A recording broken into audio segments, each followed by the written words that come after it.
If you give farmers a market, they will figure it out. They are engineers at heart. They dream about stuff that most people can't believe you even think about. They will figure it out.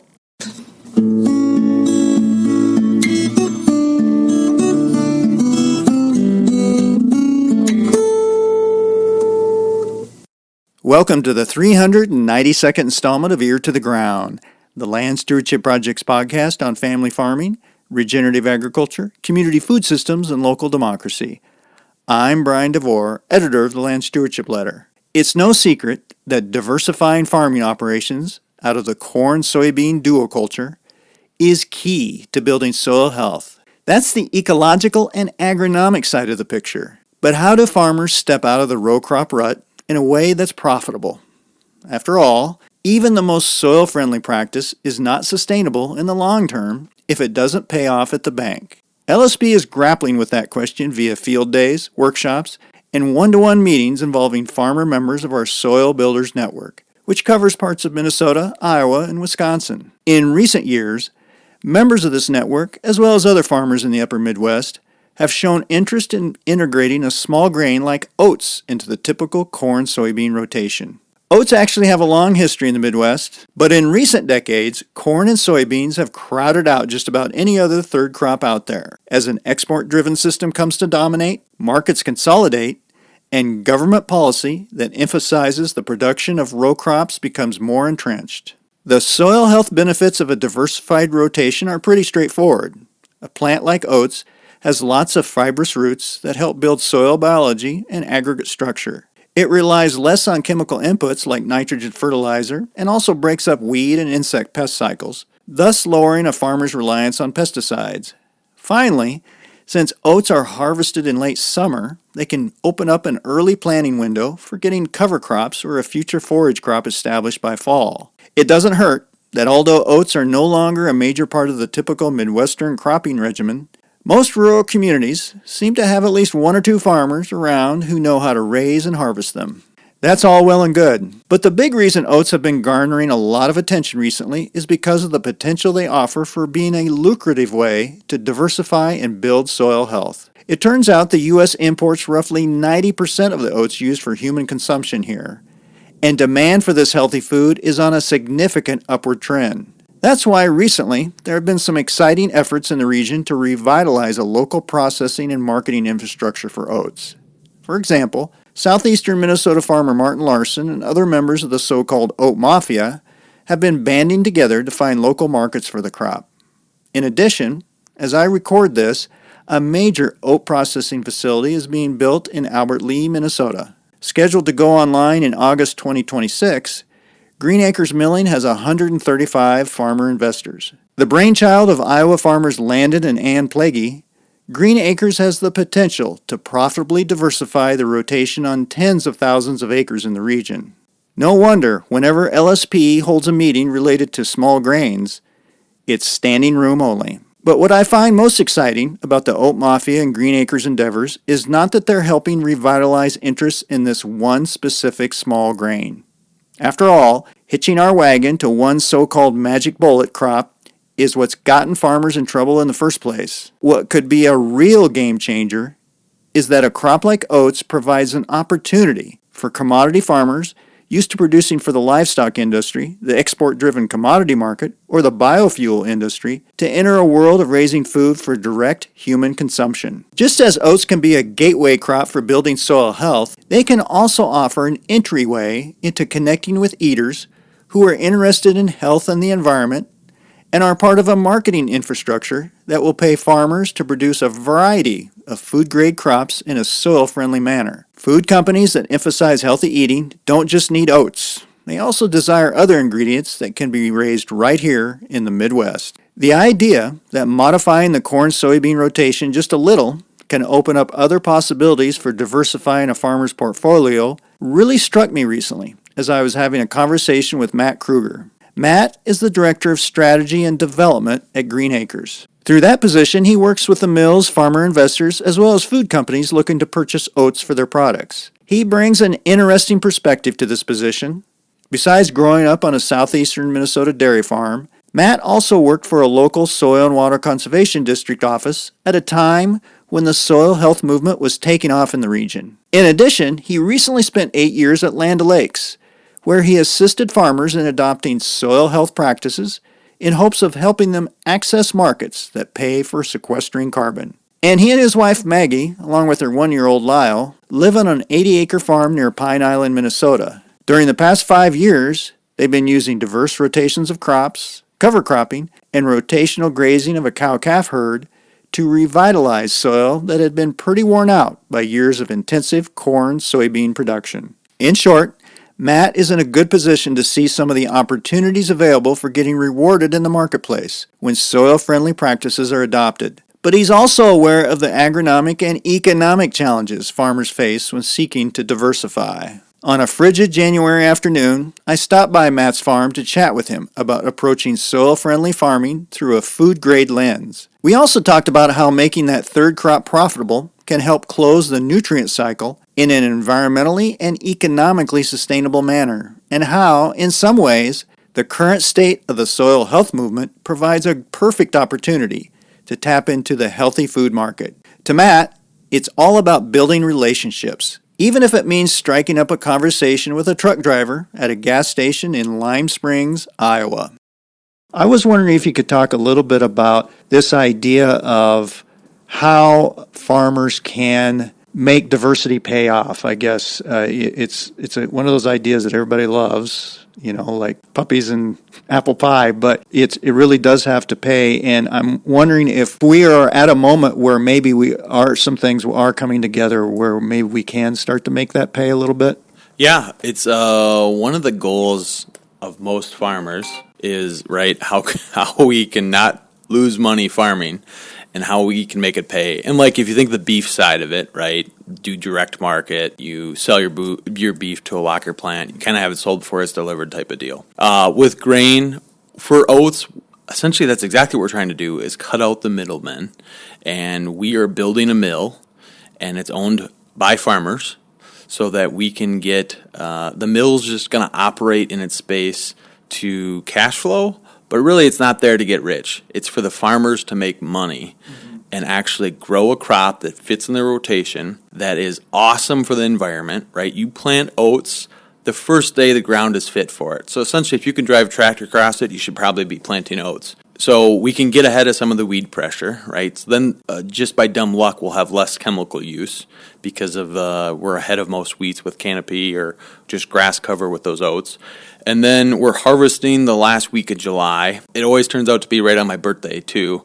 My birthday's August 4th, so I'm always busy with oat harvest then, or making straw, as an example. So we're harvesting early, so then the opportunity to get a cover crop to grow, or if we interseed a cover crop, such as clover, with the oats, it's a silver bullet when it comes to water quality and doing the right thing for the farm. And we just had to find a market so we could make money doing oats, and we realized that 92% of the oats today are coming from Canada, and how can we cut out the middlemen? And when you transport oats, 30% of that semi-load is hulls, so it's a byproduct. It really doesn't have any value. There's some small markets for it. We'll talk about those later. But today, we just wanted to cut out the middlemen, cut out some of the transportation barriers, and build our own mill so that we can control a stable market for us going forward. Like, one of my roles at Green Acres Milling is to sell our end product, and our end product is oat flakes, oat flours, and oat groats.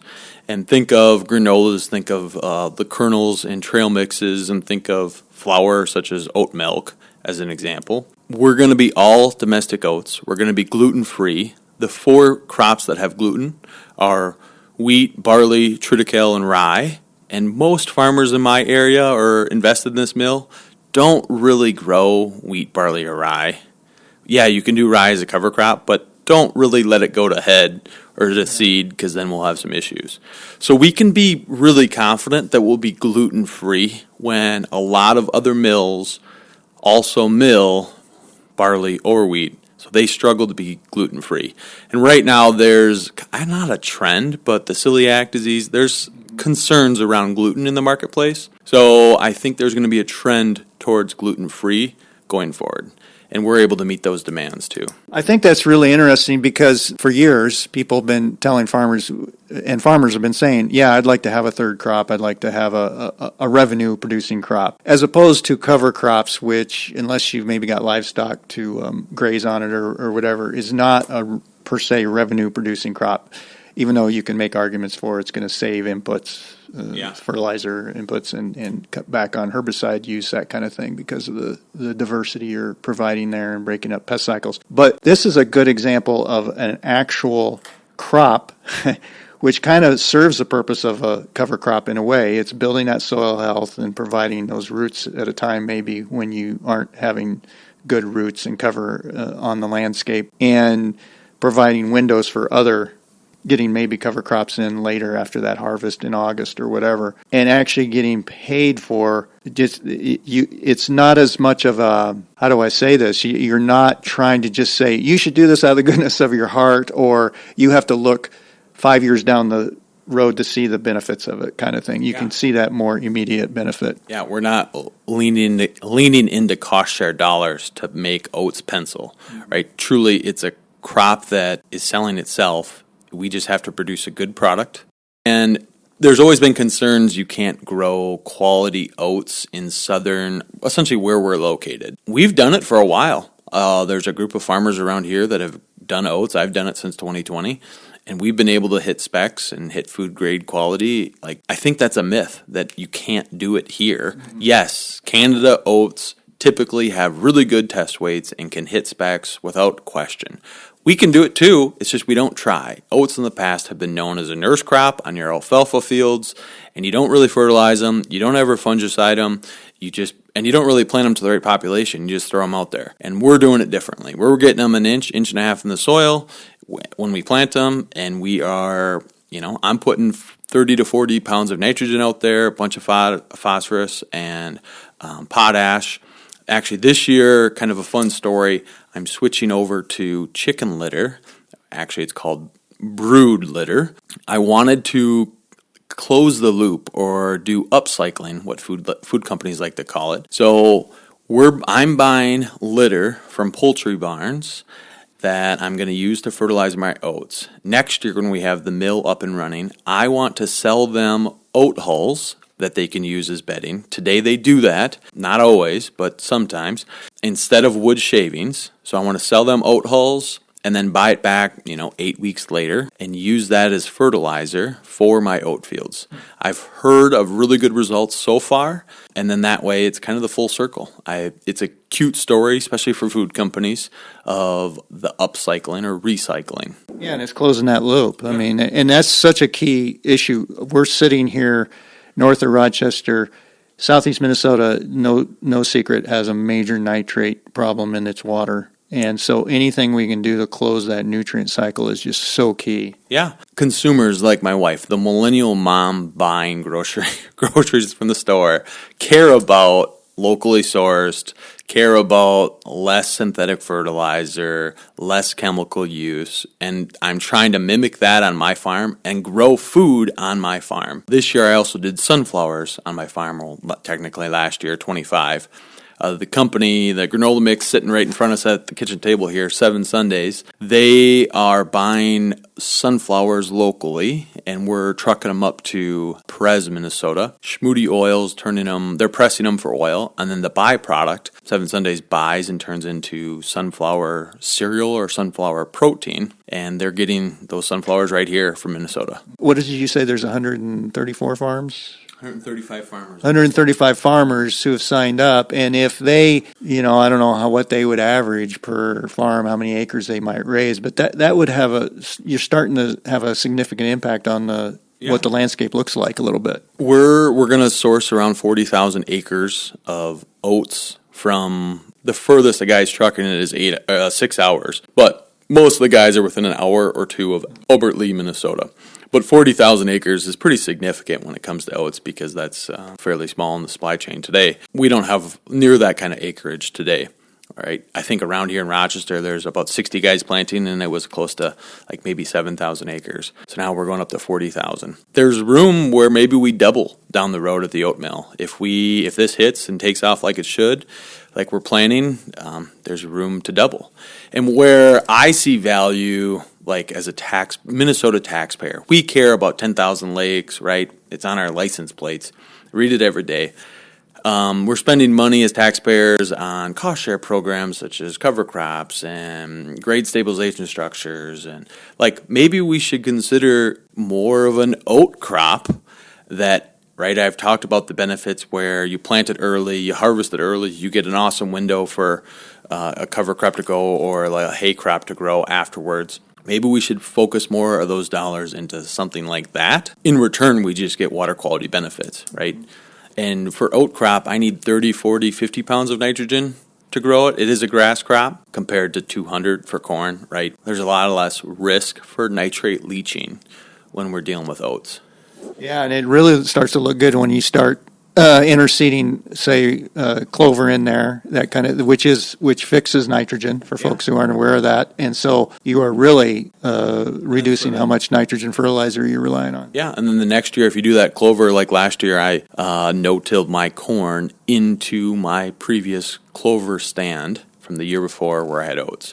And it worked out terrific. I think I reduced my nitrogen probably 60 pounds. I can't remember now, but there's other benefits than just, your oat yield, as an example. You get opportunities for soil health in return. One question I have is, so historically, like we alluded to, oats were a big part of the rotation, particularly when people had horses on the farm, frankly, when horsepower was a big part of it. And it has, for a lot of reasons, both for federal policy reasons and marketing reasons and maybe even a little bit of weather shifts and all of that, for oats and small grains fell out of favor as part of the rotation in this part of the Midwest. How big of a challenge has it been for these farmers who are now invested in this, literally, enough that they're going to be really seriously raising oats, for them to, I guess, adapt, learn how to use the equipment, learn how to raise that stuff, how to harvest it, because it's a crop, but it's different than corn and beans or a row crop in general kind of thing. I'm glad you asked that. If you give farmers a market,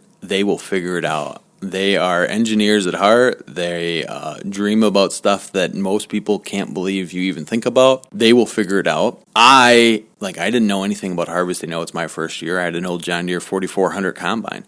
I spent more time unplugging the combine than I did actually harvesting oats.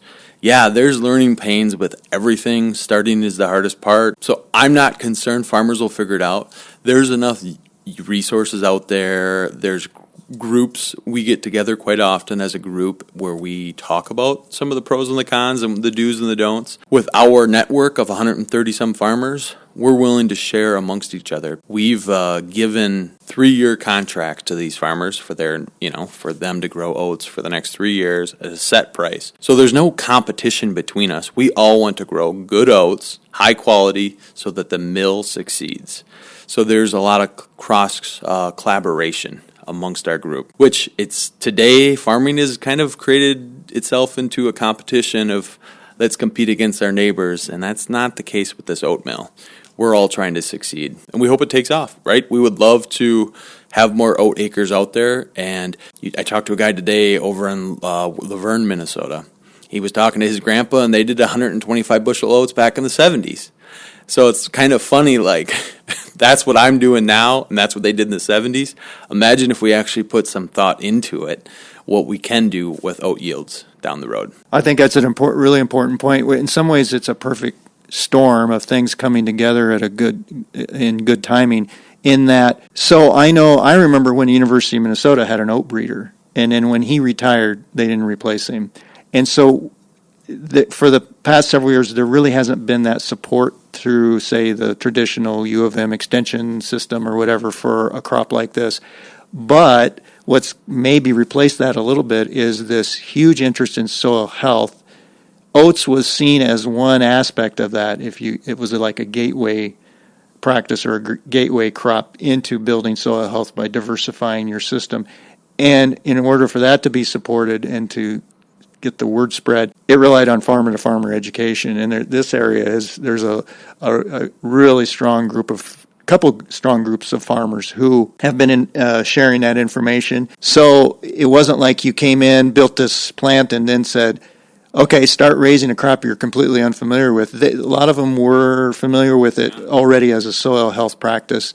Maybe they weren't getting the lucrative market that they needed for it, and maybe they had livestock they could feed it to or whatever, but now they're familiar with it, kind of thing. Yeah, exactly. And when I started 5 years ago, Martin Larson called me. I called him for some different reason, and he said, "You want to grow oats?" And I said, "Sure, I'll try anything once." Oatly at that time was offering contracts with us.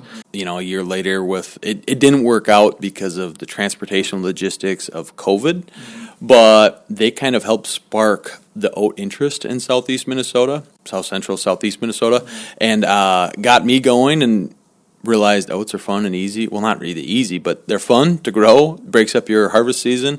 I don't want this to be the oat hour and just talk about oats, although I think it's a really, to me, it's an important example of how to diversify. It's like I said, it can be a gateway crop. It's one we have a history with. We know that there are markets out there.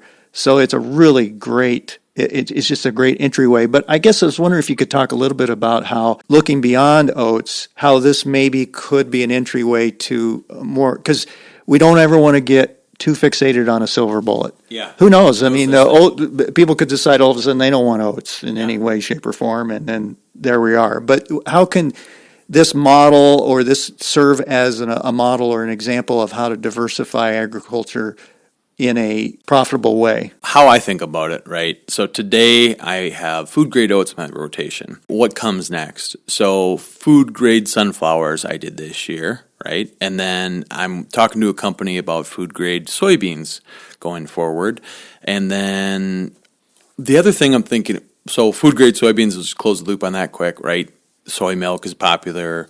Tofu is really popular. That company was looking to just buy soybeans here, clean them, and then send them over to Asia. And that's where the market is, which is great and fun. But I kind of believe in local aspect of it, so that didn't excite me very much. And I know, me personally, I haven't been a part of any soybean programs, but there's been some failures in the past that have shocked some farmers and really strained them for cash.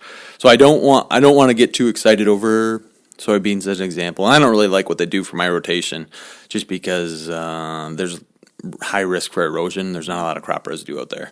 And the only time I'll ever use the word hate is when it comes to erosion. That's the only thing I hate is erosion. So for me to think about markets and other crops, it's an exciting time because I do feel that millennial mom, the 35-year-olds down to 28-year-olds, do care about what we're talking about. The locally sourced, healthy food trend that's happening, and whole grains, and some of the new startup food companies we're seeing more of are these type of people, the millennial mom type mindset, and they do care about buying locally and sourcing their ingredients from the same state that they have their business in.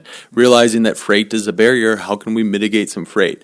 So I encourage farmers to think outside the box. Don't stick with the norm. Let's look for opportunities. And, one of my roles with this oat project, Oat Mill, is that piece, right? I'm going to track data for these farmers so that we can tell our farmer story. But 2 of the 3 years, we don't have a market for the crop that they're growing. Let's think about a market. Maybe it's peas. Pea protein's popular right now. Let's think about other crops that we can find a home for on some of those acres. Yeah, I really like that. It's this idea that no matter what the crop is, if we can start thinking about raising something as a food, that opens a whole nother, because you may raise oats one year for a food processor, but maybe as part of your rotation, they connect you with, oh, well, we also need this ingredient or that ingredient. And so then the next year you're raising sunflowers or something else that's part of that rotation. So it's not that specific crop that's the magic bullet per se. It's the idea that I'm raising food, and it could be a number of different crops. Yeah, I just feel there's a disconnection in today's space where food companies, they want to meet farmers, and farmers want to meet food companies, but the middlemen are in the middle kind of blocking the whole transaction. Let's get rid of that mindset and actually try to go back to do, what we talked about, grow food. Today the industry is built for corn and soybeans, right? Super large corn planters. How fast can you plant? How fast can you harvest? These massive combines that having 4 trucks can't even keep up with you if you're trying to harvest a field. So we've built the industry to be efficient and fast. That's not always the answer. I'm 36. I own an 80-acre farm. I would love to get more land, but then if I get more land, then I need a semi, and then I need a bigger combine. So there's barriers to that too, where I'm not sure if it's worth paying $15,000 an acre to buy more land. That's just be more productive, and not just productive, but profitable on the land I do have. Rather than, I would rather spend more time trying to find the right crops to grow than growing more crops as kind of the trend, in my mind. Profitability has so been tied into mass production, kind of the gross. Yeah. And so high yields don't always necessarily, of corn, say, for example, produce high income. That's kind of been a hard thing to get our minds around, that we've tied that those are so closely aligned right now. And it's this, well, what are you getting? How much inputs are you putting into that bin-busting yield? And really, what is your profit at the end, rather than, well, as long as I'm getting a certain yield, then that's going to produce a certain profitability. It's not always the case at all, and often it's the opposite. I won't blame any farmer for what they're doing or how they've got to the place they are. A lot of these farms have done this system for a long time, and they paid for it. They put their kids in college, always had a meal at the table at the end of the night. So the strategy's worked. I don't know if that's the right strategy going forward, but it has worked. So I'm not pitting or faulting anyone. I know that me personally, I don't really want to be a big farmer, because I know that once you get in, it's kind of all consuming. Yeah. Where it's a bear cat when you get kind of pretty big. Then you got to start hiring people, and then you got to deal with more breakdowns. And no offense to hired labor, but we all know how that is. It's a bear cat. Yeah, I don't blame any farmer, because the trend has been, let's get big or get out. And I actually think a president said it back in 70s or whatever year that was. One other comment on that note was not all large farms are bad, right? They're doing good things, and we are being more efficient with the tools we have today. So there's nothing wrong with it. It's just not the choice I'm making. Talking about food, one of the things that you were talking before we recorded here was you have learned so much about kind of how small that community of food ingredients is, or even different things that a crop can be used for. And I think I find that exciting, because it is another way of kind of diversifying how you see yourself, what you're raising for. You're not, and it's not just probably the typical, well, I'm raising oats for oatmeal, or I'm raising sunflowers for a certain oil or whatever. But there is it has gotten to be a very complex world out there.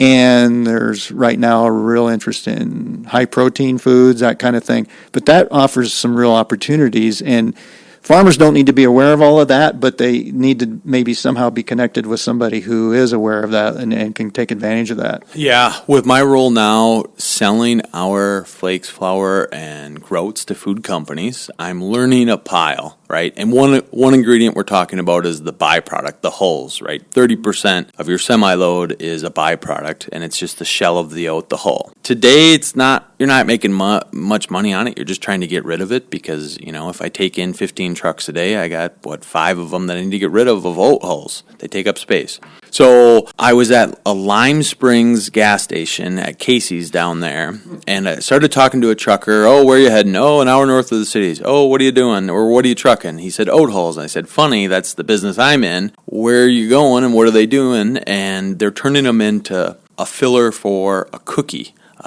product. And then I actually called that company today, and they are creating oat fiber from the oat hulls, our byproduct, and it's food grade. And yes, some companies are cookie buyers. She didn't know all the companies that are buying their products, but it's just interesting to learn what is being made from some of our products that I'm not even aware of. And this oat fiber, if you read the back of a food label, that's what it's going to be. And she says it's in a lot of protein powders and protein bars as fiber. And then my wife, she's big into nutrition. She sees a trend coming where a lot of folks are focused on high protein today, and we're lacking the fiber mindset. And some of them are having some bowel problems or gut problems because they're lacking the fiber. And one thing oats can provide is high protein and high fiber. So I do think the trend for oats will continue.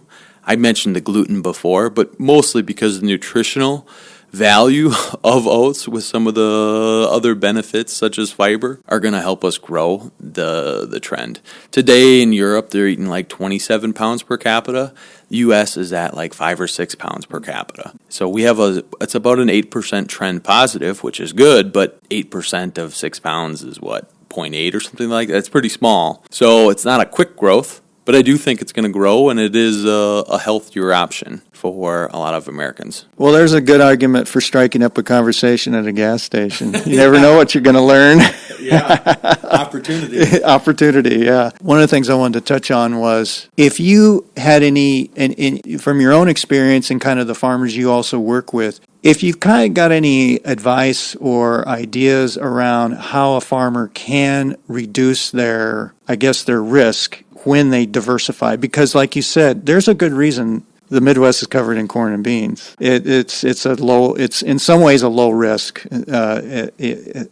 endeavor if you look at it from crop insurance programs, government programs you can qualify for, but then also, even if the price is low, the elevator is going to take your corn and beans. You don't have to deal with distributing it on your own and all of that and finding your own markets. What are some kind of low risk options for getting in there and figuring out if this is something that's going to work for your operation? Have you seen some kind of trends out there and seen some examples where people have been able to do that? And I guess you've seen it on your own farm here. I do think there is a trend growing where, like, Seven Sundays has got contracts for sunflowers, and we're going to eventually have contracts for oats.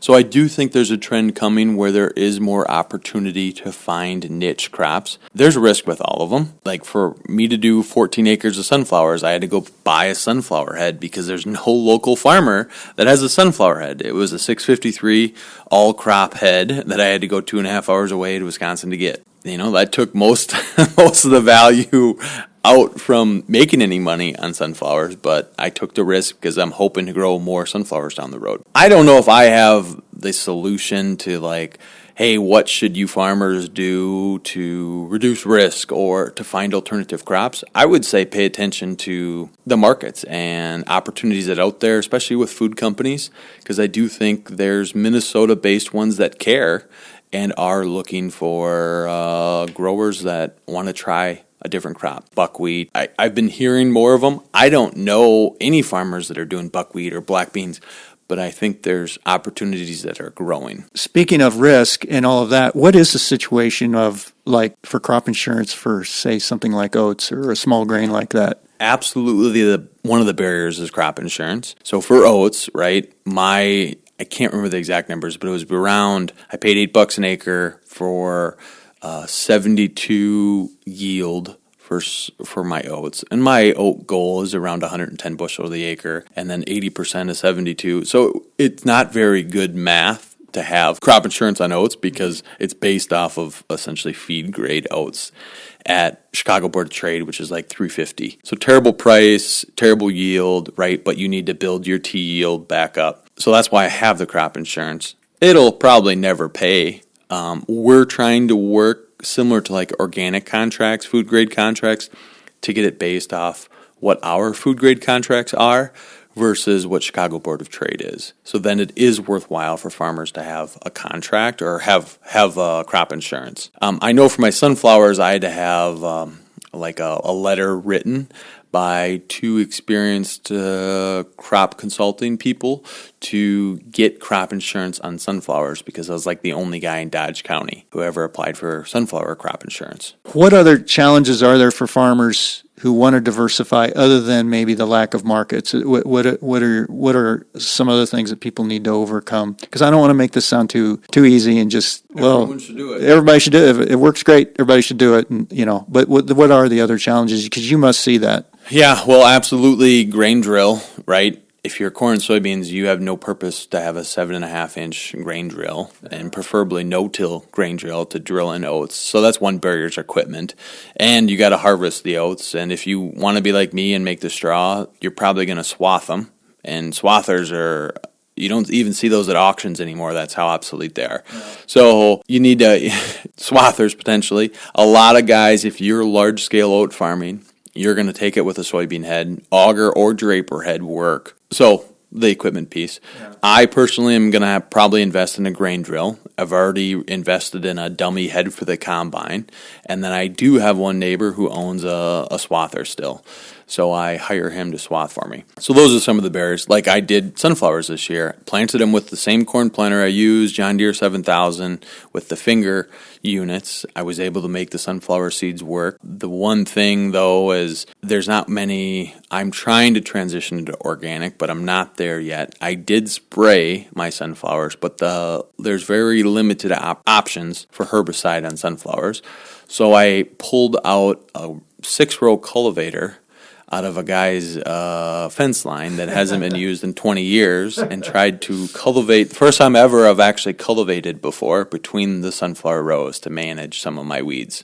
So there's no silver bullet. There's no easy button, right? It is going back to different strategies that most of our parents or grandparents have done to farm in the past too.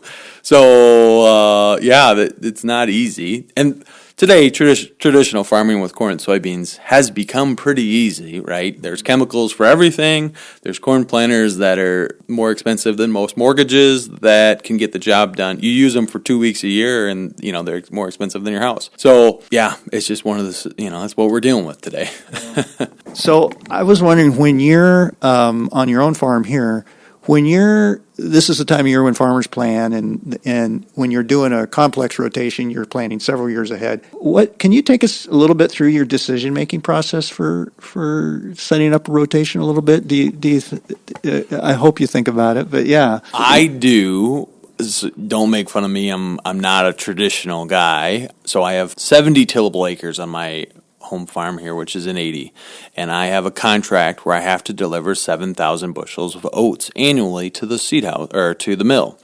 So I need to figure out how to continuously do oats on oats on oats on my farm, or I need to rent more ground, which I don't know if I want to do. So I don't know if I can answer your question about what's the best rotation. I can tell you that I'm going to figure out what works on my farm to raise food grade crops, and oats are one of them. And I'm gonna for sure do cover crops after oats to break that grass on grass rotation, because I will try oats on oats with essentially clover or whatever interseeded, or a 10-way cover crop mix interseeded that the cows will graze, and then hopefully use the less synthetic fertilizers with oat hull fertilizer from the poultry barns. So I don't know if I can answer any more than I'm going to learn. Actually, that does answer my question, and I didn't ask it well, but you answered the question that I meant to ask, which is, when you're planning, what lens are you looking through? And the lens you're looking through is, how does this fit into me producing food grade crops? And rather than, how do I produce a massive quantity of raw commodities or whatever? But it's through that lens of food grade. So what rotation will work for me to, in the end, have a marketable product for food? One thing I've been thinking more of too, and I challenged a nutritionist on this too, is how we can use, I'll have byproducts from the oat mill, lights and thins. So 8% of the semi-load is going to be oats that don't meet test weight, lights and thins. Some people call them screenings, that I might bring back home and feed to my cattle. And then instead of using corn in a steer stuffer, which is pretty traditional, corn's essentially it's a byproduct we're using to feed cattle, how we can use oats instead of corn. And if you look at the ingredients label or the nutritional value panel of corn versus oats, I think oats are better in pretty much every category, but for some reason the industry doesn't use oats. They use corn. So we've just created a system that doesn't really make sense to me, and I'm going to try to break it and figure out what works for me and is more economical. Corn, right, it's the easy button, corn's king. I can drive within 10 miles of my farm and sell it to about 3 or 4 different companies. Anyone will buy it, but it isn't the best for the environment either, right? It can sequester a lot of carbon. I don't know many crops that grow from, below ground to 6 feet high in 5 months. That, it's pretty incredible what they do and how we can plant it so close. But there's erosion risks with how we seed prep the soil. So I'm concerned about that. I do think there's alternatives to the traditional model that we've created today as an industry. So we started this conversation kind of talking about this overarching idea of how to make soil health pay, how to make it pay off financially. But I want to go back to the basics a little bit here. So we're on like I said, we're in southeast Minnesota. We're about 8 miles north of Rochester. We're in the heart of that area, that karst area, where they've had so much problems with groundwater quality and nitrates in the groundwater. Erosion is an issue, and like you said, that's one thing. That's where you'll use the hate word, is you hate erosion. Have you seen, since you started kind of putting in place this diverse rotations and building that soil, have you seen some impacts as far as your soil health in your right here on your piece of ground here? Yeah, I don't see the erosion. Like when I bought the farm, it was corn, soybeans, and it's hard to describe it, but I can see my soil sticking together and holding together more. Mm-hmm. Aggregate structure. Yes, I've done some Haney soil samples, but we all know the barrier with them is sometimes they're hard to read. I don't even know what I'm reading with them. And I do remember the first time I bought the farm, the agronomist came out here and he brought one of those pedotrometers, I believe is called, to measure compaction. And he says, you need to do deeper tillage to break up this compaction pan. And he was right to an extent, do deeper tillage, but instead of doing it mechanically with chisel plow, I did it with ryegrass and turnips and radishes. I did it a different strategy. And now I own a pedotrometer and I don't see the compaction issues. And I farm with old equipment, right? And I'm not running across it and pounding it, I kind of am sensitive to when I do when I do my passes out there. It's dry conditions. My soil health and I've been religious on doing cover crops, and I sometimes say bad things about cover crops, but I do believe they have a place as long as you can make them work in your rotation. And as long as you're not doing it for a government check, then there's value in them, right? You have to be a believer in them, not just waiting for a check in the mailbox.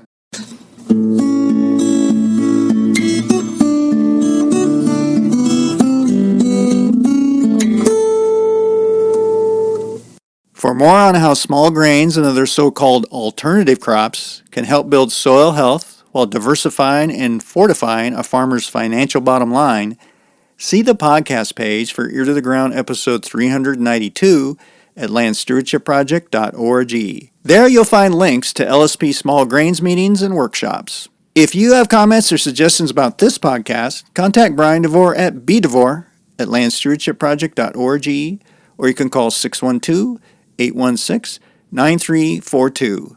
By the way, it helps us greatly if you can give Ear to the Ground a rating on whatever podcast platform you utilize. And word of mouth is the best way to spread the news about our podcast. If you like what you hear, tell at least one person about LSP's Ear to the Ground. Thanks to Laura Borgendale, Western Minnesota musician, for Ear to the Ground's theme music. And a special thank you to all of Land Stewardship Project's members who make initiatives such as this podcast possible. If you're not a member, visit landstewardshipproject.org to learn how you can support LSP. Thanks for listening.